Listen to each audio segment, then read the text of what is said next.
Hey everybody, it's Eric Torenberg, co-founder, partner of Village Global, a network-driven venture firm.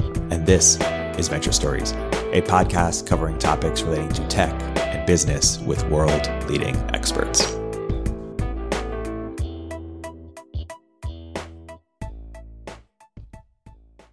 Hey everyone, this is Lucas. I'm an investor here at Village Global. Welcome to another episode of Village Global's Venture Stories. Our guest today is Sheel Mohnot, who is a co-founder and partner at Better Tomorrow Ventures, a fintech-focused seed firm. Prior to BTV, Sheel founded and was a GP at 500 Fintech and has also founded and sold multiple companies before that. Sheel, welcome to the show. Thank you. Glad to be here, Lucas. Awesome. Sheel, so you have a big announcement this week. You're launching the second fund for Better Tomorrow Ventures. Do you want to tell us more about that? How big is the fund? What else is new? Yeah, we launched Fund 2 in December and had a pretty quick close. It's a $150 million core fund and a $75 million opportunity fund. And the core fund, we'll do our standard leading pre-seed and seed rounds and following on. And then the opportunity fund will be to invest across our portfolio in, BCD rounds of just our top positions. Right. And correct me if I'm wrong, I think Better Tomorrow Fund 1 was a $75 million fund. That's right. Yeah. Right. So I'm sure you've heard the saying in venture, your fund size is your strategy. Do you agree? And how does the new fund changes the way that Better Tomorrow operates? Yeah, it is true. I do agree, by the way, your fund size is a strategy. To a certain extent, I think it makes sense. Not in every case, but for us, look, I think a couple things change. One, for better, for worse, valuations are up significantly in the past couple of years, particularly in fintech, our category. And so for the same ownership stake, we have to put more dollars behind it. So that's one thing that has changed. So let's say that changes things by 20%. Another thing that changes is we feel like a lot more of our companies are graduating on to the next round and then the round after that. And in Fund 1, the $75 million fund, we had a 1-to-1 strategy. So every first check dollar got $1 of follow-on capital. In Fund 2, we have more capital behind that first check. So instead of 1-to-1, it'll be like 1-to-1.5 is what we're thinking. And then the other thing is, like, with this fund size, we're able to look at a different type of company that we didn't look at then. So for example, a company that has raised a previous pre-seed round, maybe a company's raised a pre-seed round of $1.5 million. And now they're looking to raise a $4 or $5 million round. With the first fund, we would be pretty reluctant to look at something like that. But with this fund, it totally works. And how do you think about the follow-on decisions that go into the opportunity fund? Are you bringing in someone else on the team whose job is going to be to look at that follow-on decision? And otherwise, how is that different than the initial check that you're writing into companies? Yeah, good question. So first, we're not bringing anyone on specifically for the opportunity fund, at least not yet. I think we would be open to it.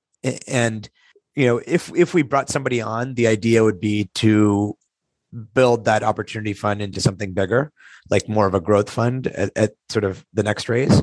But as of now, that's not the plan. And how we think about it is, we have sort of a list of our top companies and sort of where we think they ultimately will end up. Of course, it's all loose, but I think with the opportunity fund, we want to make sure that there's still a 5x upside in every company we invest in. And I think, I actually think the opportunity fund is a really interesting space and opportunity for us. The opportunity fund is a good opportunity. But actually, you and I both started off doing a lot of AngelList SPVs, and my first fund, 500 Fintech, was a $15 million fund, and I would do the first check from the fund, and I would do the late follow-ons and later stage stuff from the SPVs. And if I look at my track record on the SPVs, it's actually a higher IRR than the core fund, and slightly lower multiple, but higher IRR, meaning like a faster path to exit.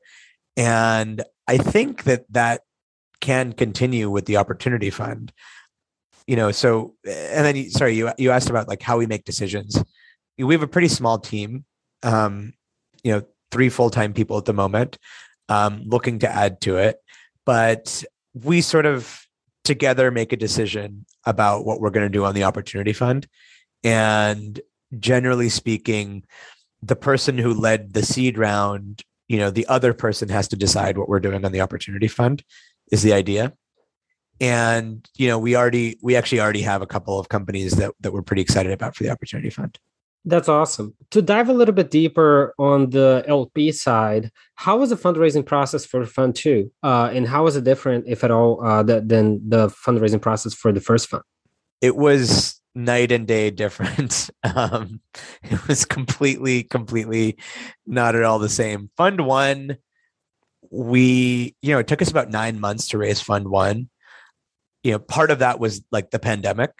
We probably lost 2 months, like March, April, May. And then also there was actually like a bit of a reset where there were folks who had committed and then backed out. So we probably lost like at least 3 months now that I think about it. But early on, for Fund 1, it was pretty easy to get to our first close. We got like $20 million fairly easily. I had a previous fund of 15 million, and a lot of those LPs came back, or actually I should say all those LPs came back. And then Fund 1, after that first close of 20 million, it was really hard to get anything after that. And then after the pandemic, sort of the market started coming back in May, and then it ended up being very quick for us to close. And we ended up over our target. Our target was 60. We ended up at 75. This time, actually, our target was 125, and we ended up at 150, which was our hard cap. It was a very easy process this time, knock on wood. I think we didn't actually adequately realize what the process would be like. So we kind of told people, we had an LP meeting late last year. We told our LPs we're asking what's the plan for Fund 2. We told them like, we're going to start raising now, but we'll be raising in Q1 was sort of what we thought.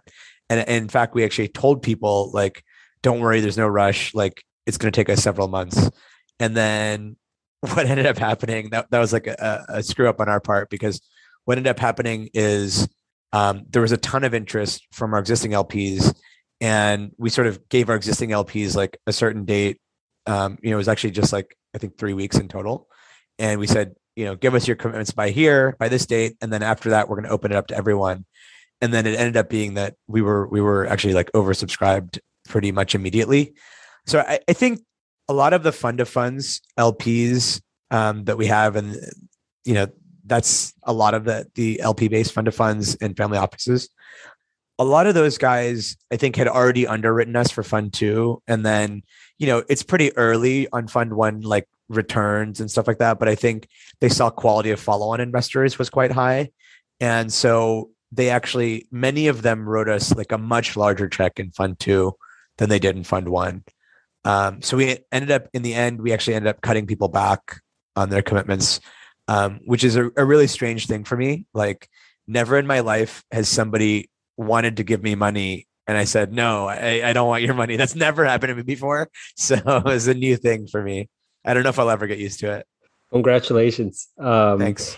And how did you manage the relationship with institutional LPs that converted into Fund 2 that were not previous investors into Fund 1? What are things that you did to build that relationship that worked out really well? And perhaps like what are things that you thought that would work that didn't actually help? Yeah, I think I think there are a lot of folks that we met during Fund 1 process who, said, hey, we genuinely like you. It's just like, we don't really do Fund 1s, or the timing isn't right. So there were some folks like that we kept on our quarterly updates, and, sending out a quarterly update is just a way to like re-engage with those folks. And so a lot of times those guys would write us back and say, hey, like, let's do a catch up. And, a lot of those folks who said, let's do a catch up, ended up converting into Fund 2. I think they were already ready basically. When we said, hey, we're doing fund two, they already knew they were going to come in. So it was a pretty easy process. I think that was the best thing we did. I think in terms of things we didn't do right, I'm sure there are a ton of them. I mean, the main one is like we completely misjudged timing. So there are folks that we would have loved to have in to fund two, but we told them like, don't worry, like Q1 is fine. It's good. We're still going to be raising in Q1. And then, their timelines were such that like it didn't work out. And so I think there's sort of like a hierarchy of like quality of LP that people want. And, we're super happy with our LP base. I think they're just like outstanding people that we like hanging out with and stuff. But it is heavily weighted towards fund of funds. So we have Greenspring, Invesco, Industry, Sapphire, Franklin Park, Presight, Vintage, all LPs. And I think, we would like to have more endowments. Like the idea of supporting a nonprofit venture is ideal. We do have a couple, but I think those guys have a longer lead time. And in this fundraise process, several of them just told us like they're on an annual budgeting process. And so maybe if we would have waited till Q1, that would have been better for them. Right. And if you look back in the first couple of years of Better Tomorrow, is there anything that you know now about being a seed manager that you wish you knew before starting BTV, knowing that you were actually a GP at 500 FinTech before this? Yeah, I think, I learned a lot in 500 FinTech, and just like running a fund, as you know, you learn a lot. I think like there's all this stuff you can read on Twitter, and I feel like there are a lot of things I read and I didn't fully understand or think about. And I thought about differently then than I do now. An example is like ownership importance. Like I thought I didn't care about it before. I thought like, I just want to be in a bunch of great companies, but actually like each company that you're in takes a lot of time, and you only have so much time to dedicate. And if you don't have significant ownership, it like it's not a good use of your time, because you could be spending that time on another company that you do have good ownership in. Another thing is like the real power law dynamics in venture. I think 500 FinTech, there's like 80 companies in the fund. It's a huge portfolio. And by the way, in BTV1 is about 30 companies. So in 500 FinTech, there are 80 companies, and there are 3 of them that are each more than 1x the fund. One of them is like several x the fund. And you realize like, okay, the fund was only $15 million. But if today, let's say that fund is worth a lot more, it's like well over $100 million, then I was writing these tiny checks. And now those tiny checks, even a company that I wrote a small check into that like 3 or 5 or 10x actually is relatively insignificant to the outcome of the fund. And it's sort of strange to think about that like these small outcomes are insignificant. It's all about the outliers. And like, I knew that going in. I had, read all the stuff, but actually like seeing it in practice is different. So it's been a learning for me. And then I think fund 1 to fund 2, one learning that I think is clear is there's not that much that can happen from a portfolio. Like most of our investments in fund 1 were made in 2021. So like there are, of course, a bunch of markups in this, in this market. Like there's so many markups and everything. But I think what they base you off of, what LPs base you off of, is sort of strength of follow-on investors. And so I think we have that in our portfolio, fortunately. And I think that is part of what made it really easy to raise fund 2. Right. So last question around fund management. One of the things that you mentioned is prices, and prices have gone up substantially, especially in fintech. How do you think about price discipline? And I asked this question, it's timely because there's a company that you and I have looked at together last year that shall remain unnamed. And we gave them a term sheet and, they ended up taking someone else's at a much higher valuation. And today they just announced a very substantial Series A. So how has your thoughts around price discipline changed? Yeah. So I still do think price discipline is important. I think, we only have so many shots on goal. And it's sort of a combination of price discipline and ownership. Something that I've done recently that I never thought I would do is make a trade there. So like pay a little bit higher price, but get more ownership. And I never saw myself doing that before. Like I always would have taken the lower price, but now I'm making a slightly different trade-off. I tend to think, we are definitely never, or we're not like going to be the cheapest capital that a founder could take. I think there always are these folks that you can add to the cap table that are relatively price insensitive. I think we have talked to our portfolio about this, and like, it's hard to know, if what they're telling you is the reality, but what they say is like, by working with us, they improve their odds of success. And that next round was done a lot easier because we were involved.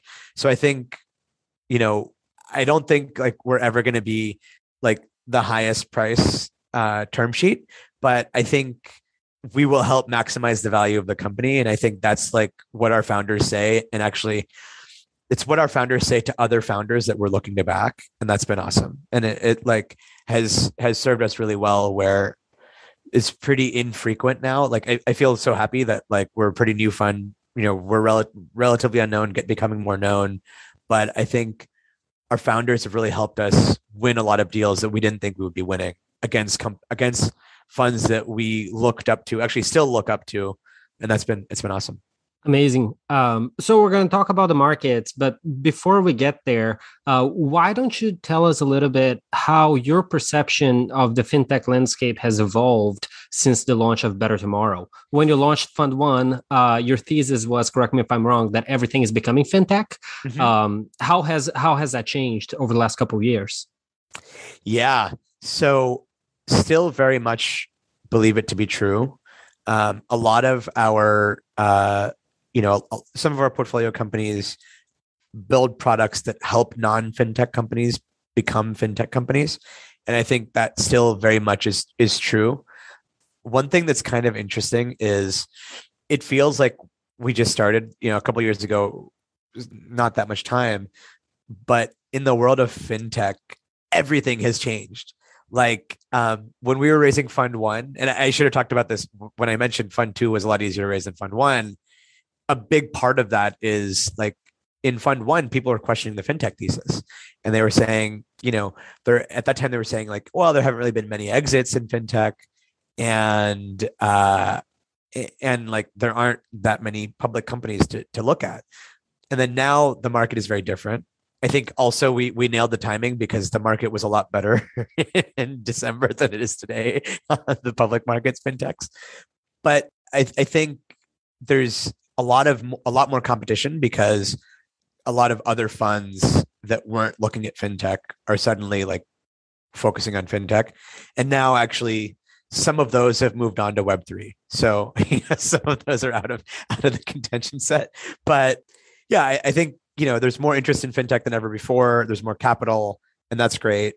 In terms of the thesis, we still believe that everything is fintech, and we're excited about the infrastructure layer that other non-fintech companies can use to become fintech companies. There's really this question of like, in API companies, a build versus buy question. Something like, like Twilio, would you build it or buy it, or Stripe and in fintech, I think like more and more the case is people are choosing to pay because talent is really hard to get and expensive. And if you can hire an engineer and put them on something that advances the company forward and just use a commodity-ish product for part of your stack, you'd rather do that. And I think we're going to continue to see that over time in software and in fintech. And are there particular areas of fintech that you think could be overhyped or that you're not as excited about? I remember when you launched the first fund, one of the areas that you mentioned was Plat4X. Everybody was talking about Plat4X in the beginning of 2020. Yeah. What do you hear a lot about now that you don't really think has legs? Oh yeah, good question. I think in the Web3 space, we're seeing a lot of stuff that I think is very much a like works right now, but may not work in the future thing. So, I have been a skeptic on the profile pic NFTs. And I think, I'm seeing all sorts of stuff there that I'm not that interested in. I think there are a lot of companies building like DAO tooling. And I think at the stage that we invest, it's been really hard to choose one. And I'm not sure. It's the sort of thing where like, I definitely wouldn't say that these aren't going to work, but I'd say like, I'm skeptical on them working, on a lot of them working. Yeah, those are some in the Web3 space. Cool. And to talk a little bit more about the public markets, we've seen a massive drawdown. We're in the beginning of February. It's been a terrible year to open your Robinhood app. And also a terrible time if you're an investor in Robinhood too. Yeah, that's right. So, we've seen some of these companies down anywhere from 50 to 90%. Is your view that fintech public companies are especially affected in this drawdown? And if so, why would that be? Yeah, it does appear that they are more significantly impacted than other companies. And I don't have a good answer for it. I think maybe interest rates disproportionately impact fintech companies in that like they are expected to grow. And if the expected growth is like far in the future, then you're disproportionately impacted by interest rate hikes. So I think that's part of it. I think some of it is frankly like unjustified. And then some of it, a lot of these companies that went out by SPAC, I didn't think had sustainable business models to start with. An example that's easy to shit on is Metromile. I think, Chamath posted his rationale for it. I actually responded to it saying like, hey, this doesn't make sense. And, Metromile, let's see, what was it trading at? What did it come out at? And what is it at now? It's down anywhere from 85 to 95% at this point. Yeah. So it traded at a high about a year ago. It was trading at almost $20. Today it's $1.78.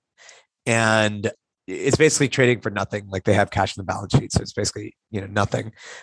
And, a lot of these companies don't have great business models. And we've, some of my portfolio companies that are on the private side, we've been looking at these companies as comps. And then like, we've actually been scratching our heads on some of them. We have a bunch of insurance companies in our portfolio. The insurance businesses have been really screwed in the public markets. So Metromile, Doma, Lemonade, Hippo, and Root are the insurance companies, sort of tech insurance companies that went public in the past couple of years. And, they're down between sort of all of them are down from all-time highs of like 70 to 90%. And that's tough to swallow, and especially the folks who invested in those last private rounds. I think we've sort of looked at, so we asked all of our insurance companies like, hey, can you benchmark, like, here are all the things we want to track against those and see, like, are we building a sustainable business? And some of these companies aren't. And some of these companies, I think, will end up being zeros or getting acquired for not that much. So it's something that, like, frankly, it's been a good wake-up call for us. Like, hey, we need to build a sustainable business. There was this mantra of like growth above everything else. And actually, like, in a low interest rate environment, like, that can make sense. But as interest rates change, like, that model changes and you want to prioritize profitability. And so we've definitely guided our companies towards being more profitable. Right. And in your view, is what happening in the public markets today a massive crash? Is it a deflation, just back to earth? What do you see happening? Yeah, I think look, some of it, frankly, we were very much due for this correction, and it needed to happen. And then some things, in some cases, we've definitely overcorrected. But overall, I think it's part of being in this business. I do think a lot of these companies, I'd be surprised if they go much lower than where they are today. Like they're sort of low PE ratios, market caps that are lower than like a couple of previous rounds in the private market. So I think there's some bargains to be had here. Another question would be like, what happens in this market on the private side? I'm sure that might have been like your next question. And that has been interesting. Look, like it's funny. Somehow it's like taboo to talk about it or something. Like people give you shit if you're like, hey, the market's changing, but actually like it's changing. We're seeing it in our private, in our later stage rounds, companies that would have been able to raise easily at a higher valuation are now getting like fewer term sheets. People are saying, the later stage investors are saying they're jittery on price these days. So it is having an impact. Certainly at the like C and D stage, we've seen that already in our portfolio. It's a question of whether it comes down to seed, and usually like there's like a lag period in every round, and it hasn't hit seed yet from what I can tell. Right. On the other hand, in 2021, we've seen funds raise at exorbitant numbers. Is your perspective that is going to have an upward push on prices and on the market? How does that impact the landscape in your perspective? Yeah. So there's more dry powder than ever before. But ultimately, especially the dry powder, some of this dry powder is from like crossover funds, and they like need to show good returns. And a lot of these funds, it used to be that these funds were like actually 3-year funds. Now a lot of these funds are annual funds, annual vintages. And so if you think about that, like they do need to be able to raise the next fund, and maybe they'll make this current fund stretch out a little bit longer. So I think like, yes, there's a lot of dry powder out there, but still like they need to post good results. Otherwise they're not going to be able to easily raise the next fund. So I think it still has impact, but the impact is muted because, to your point, there's a lot of dry powder out there. Right. And a couple of weeks ago, we saw the Wealthfront acquisition by UBS. Do you think we're going to see more of those to come? Yeah, I do think so. Wealthfront is a company that had been around for a really long time, and I think had been through some real ups and downs in that they actually had a down round in 2020, end of 2017.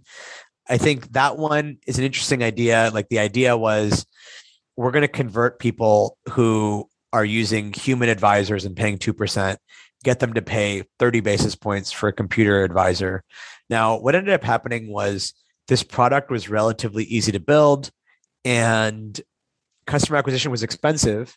And, the sort of like CAC LTV game was always tricky in that business. So, they didn't quite achieve the outcome that they wanted. Although, in the end, it was a $1.4 billion outcome. So it's like nothing to sneeze at, but not quite, I think, what the aspirations were. They had, I think at that point, they had like $27 billion in AUM. So if you look at it from a multiples perspective, it's actually not that great. But I think it's due to the high cost of acquisition. In terms of like whether we'll see more, I know other institutions are sniffing around, and I think there will be bargains to be had. Right. And, I've seen, I think Howard Lindzen talk about this, like everybody talks about disrupting the banks and disrupting Goldman Sachs and bringing down Citi and all of these folks. Do you think it's possible that by the end of 2022, we're going to see a world where, these massive banks are actually more powerful than ever, having acquired many of these startups? How do you think about that? Yeah. It's interesting. All these startups, it was originally posted as like their startups are coming to upend the banks. And then in the end, you end up partnering with banks, but the banks you partner with are different than the big banks. I do think the biggest banks have this flywheel that works quite well for them. It's really the smaller banks that are being more impacted. Like they don't have the technology teams. It's hard for them to stay in, but to continue to prosper. And there are like, I think something like 5,000 banks out there. So there's a huge long tail that does get impacted. The big banks, I think they will make some acquisitions. It makes sense for them to make acquisitions in wealth management space. It doesn't make as much sense for them to acquire anything in the neobank space. Part of the reason for that, as you probably know, is the Durbin Amendment regulates the amount of money you make on interchange. So interchange is when you swipe your debit card or credit card, the amount of money that the merchant pays, and that pays for your rewards and all this other stuff. In 2000, after the financial crisis, they regulated the amount that you could make on debit cards, but there was an exemption for banks that are less than $10 billion in assets. So if you are a neobank, you work with a partner bank that's less than $10 billion in assets, and then you still make 1.5% on interchange. And so that sort of enabled all these neobanks to have better unit economics than the larger banks.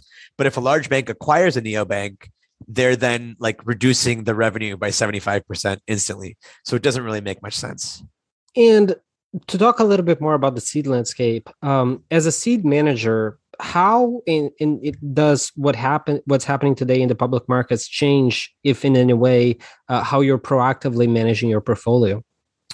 Yeah, it's a good question. So a couple things that I've done recently that are a little bit related to the public markets is I actually ended up selling shares for secondary for the first time ever.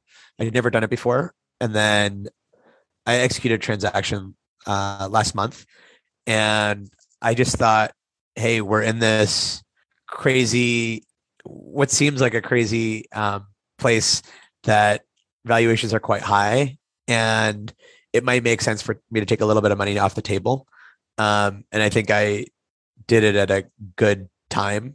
Honestly, luck more than anything else. That's sort of the only change I could say. I'd say I'd be crazy to say we're not looking at the public markets and, making investment decisions based on how the market perceives some of these companies, particularly in insurance. I think, the market has sort of stated that, how they look at these insurance companies is different than how some of the private investors were looking at them. And I think that does make me more skittish on doing investments in the category. And you mentioned a while ago that, you're never going to be the cheapest capital that a founder can take on the cap table. And also you've been able to win out against a couple of the big brands that are now coming into seed. How do you think that the dynamics between multi-stage firms and seed specific funds has evolved or shifted over the last 1 to 3 years? Yeah. I think that the multi-stage funds are expanding significantly on both sides. So they're coming down to seed and actually going up into the crossover territory. I think, it really depends. I think you can't paint the ball with the same brush. I think some of them I've seen invest at seed and not really give the time of day to the founders. And founders have told us we wish we worked with you. I'm not getting what I want from these funds. And if you think about it, if they write a $2 or $3 million check out of a multi-billion-dollar fund, it doesn't mean that much to them. It's really an option value check in some cases. And then, I have other tier one funds that do invest at seed and are super hands-on and do a great job. So it varies widely. In terms of competition for us, I think, our value prop is pretty clear. We are fintech founders backing fintech founders. And, you can speak to anyone in our portfolio. They'll tell you why they chose to work with us. And many of those folks have now worked with other tier one Series A funds and Series A, Series B funds. And they can sort of tell you the value add of why you should work with us. The way I've always told our founders to do it is at seed, you work with the folks that you think can be most helpful to you and most supportive in your long journey. And so, previous founders are good, folks that like really understand what you're doing. And also, if you can get a community out of it, that's also great. And then at Series A, I generally say, a top brand is actually very helpful. The top brands are top brands for a reason. And that makes your future odds a little bit better. And they also can help with recruiting and customers. Sometimes sometimes the help is simply their brand. And then generally speaking, Series B and beyond, you just go for price. And then if you've missed any of those along the way, you can pick it up in the next round. Right. And to touch a little bit on international markets, I know Better Tomorrow has played a lot in different regions of the world. How do you see the opportunity for fintech in different areas of the globe? I know you and I have talked a lot about LATAM. Are there areas that you're particularly excited about? And are there other areas that you're particularly bearish on? Yeah, sure. So we invest globally, as you mentioned. We've invested in BTV1. We invested in Mexico, Brazil, Nigeria, Kenya, India, Pakistan, and Indonesia. And aside from the US, and then we also invested in Israeli and Canadian companies building for the US market. So I think all of those countries that we've invested in, with the exception of Kenya, are like greater than 100 million population and large and growing smartphone penetration or middle class, growth in middle class. And then most of them actually offer the ability to go to an adjacent country. So, if you start in Indonesia, you can go to the Philippines or Malaysia. If you start in Mexico, you can cover a bunch of LATAM. And I think those are sort of characteristics that we look for. In terms of markets that we are more skittish on, I think there are great companies being built in small markets, but I think it's harder for us to get comfortable with that. An example is there's a company called Wave that's a mobile money transfer company in Africa, and they are based in Senegal. Senegal is a country with a population of less than 20 million. But this is like a multi-billion-dollar company. Stripe, Founders Fund, Sequoia invested in this company at a $1.7 billion valuation. So, maybe we're missing out by not looking at small countries as much, but that's been one area we don't look at. And then, I've struggled with the Middle East region. I think there, of course, will be great companies built there, but I think it's very fragmented. And in fintech, going across borders into another market takes a lot of work.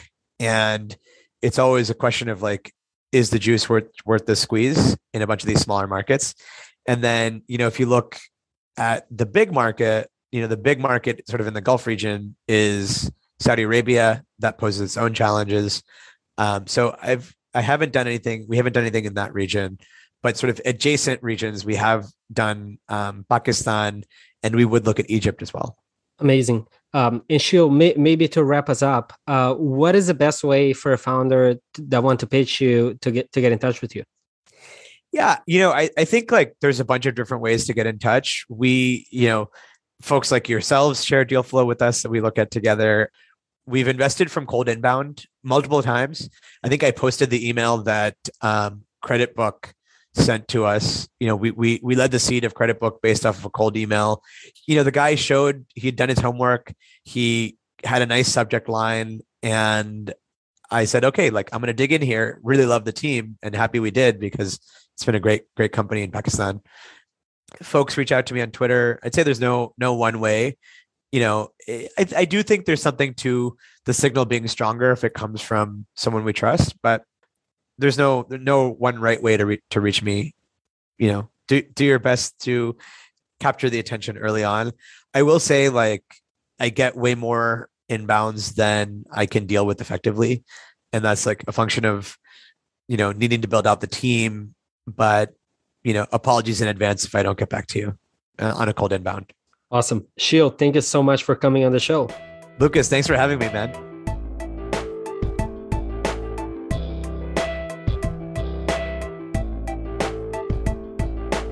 If you're an early stage entrepreneur, we'd love to hear from you.